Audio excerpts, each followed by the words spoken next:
ताज़ा तरीन वीडियोस के लिए चैनल को सब्सक्राइब करके बेल आइकन और ऑल नोटिफिकेशन पर क्लिक करें ताकि आपको मिले हर अपडेट सबसे पहले।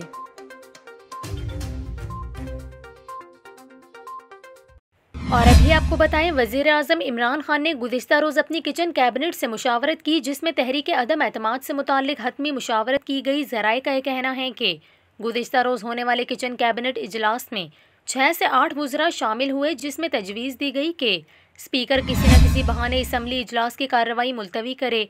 स्पीकर या तो वोटिंग के दौरान गिनती दुरुस्त न करे या कोई और बहाना बनाए। ज़राए के मुताबिक इजलास में ये फैसला किया गया कि मुनहरिफ अरकान के घर जाकर इनके खिलाफ नारे लगाए जाएं और दबाव डाला जाए। ज़राए ने बताया कि इजलास में अटॉर्नी जनरल और स्पीकर ने कोई भी गैर कानूनी कदम उठाने की मुखालफत की, जिस पर वज़ीर आज़म ने अपना मौक़िफ़ मनवाने के लिए अटॉर्नी जनरल और स्पीकर से पुरजोर मुतालबा किया। ज़राए के मुताबिक वज़ीर आज़म ने हदायत की कि एमरजेंसी लगाने के लिए ऐसी वजह या बहाना बनाएं ताकि हमें वक्त मिल जाए। इसके अलावा वज़ीर आज़म ने स्पीकर को हिदायत की कि अगला इसम्बली इजलास अदम एतमाद के 1 माह बाद बुलाया जाए और सदर नए वज़ीर आज़म के इंतखाब तक मुझे ही काम जारी रखने की हदायत करे।